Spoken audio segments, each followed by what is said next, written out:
Hello बच्चों, let's read the question. So question says that correct order of bond energy for PH3 NH3 means these two and NF3 and PF3. First of all हम discuss करेंगे PH3 और NH3 में. तो P में क्या एक lone pair है और साथ में क्या आपके पास हाइड्रोजन है. ठीक है, तीन हाइड्रोजन होंगे. और सेकंड क्या आपका NH3 है.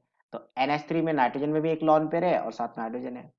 तो अगर हम यहाँ की बात करें तो यहाँ पे क्या आपके पास, यहाँ पे दो जो ओवरलैपिंग हो रहा है 1s हो रहा है और यहाँ पे अगर हम बात करें तो 3p में हो रहा है.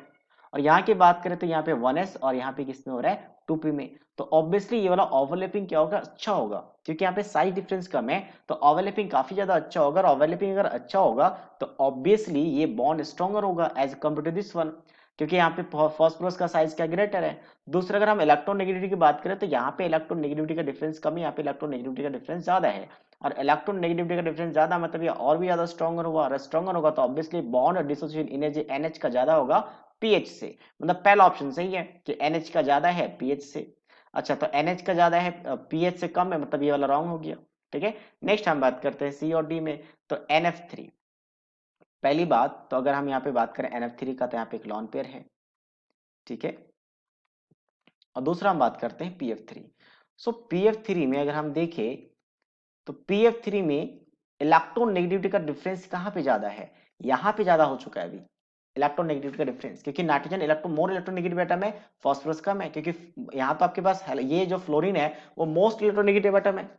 तो यहाँ पे इलेक्ट्रोनेगेटिविटी डिफरेंस देखा जाए तो ऑब्वियसली इसका कितना होता है 4 होता है, इसका 2.1 है. यहाँ पे कितना होता है 4 होता है, इसका 3 होता है. तो यहाँ पे 1 का डिफरेंस है, यहाँ पे कितना है सीधे 1.9 का डिफरेंस है. तो इसका मतलब यहाँ पे इलेक्ट्रोनेगेटिविटी का डिफरेंस ज्यादा है, तो ये बॉन्ड स्ट्रॉन्गर होगा.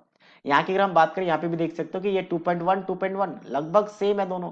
ये 2.1 और ये आपका 3, तो इलेक्ट्रोनेगेटिविटी का डिफरेंस कितना है, यहाँ पे ज्यादा था. बट इस केस में पीएफ में इलेक्ट्रोनेगेटिविटी का डिफरेंस ज्यादा आ चुका है. और सेकेंडली यहाँ पे नाइट्रोजन और फ्लोरीन दोनों मोर इलेक्ट्रोनेगेटिव एटम है, क्योंकि फ्लोरीन फर्स्ट देन ऑक्सीजन तीसरा नाइट्रोजन होता है. तो उस केस में मोर इलेक्ट्रोनेगेटिव एटम पे रिपल्शन भी स्टार्ट हो जाएगा. तो पहला तो रिपल्शन केस और सेकंड वाला केस यहाँ पे कि इलेक्ट्रोनेगेटिविटी डिफरेंस कम है, यहाँ पे ज्यादा है. इलेक्ट्रोनेगेटिविटी डिफरेंस जितना ज्यादा होगा बॉन्ड उतनी स्ट्रॉन्गर होता है. बॉन्ड स्ट्रॉन्गर होगा तो बॉन्ड एंथैल्पी ज्यादा लगेगा. इस मतलब पीएफ का बॉन्ड एंथैल्पी ज्यादा है एज कंपेयर टू एनएफ का, मतलब डी आ जाएगा. तो सी वाला क्या हो जाएगा, रॉन्ग हो जाएगा. So according to this question, answer A, option A and option D is the right option. So I hope you understood it well. All the best.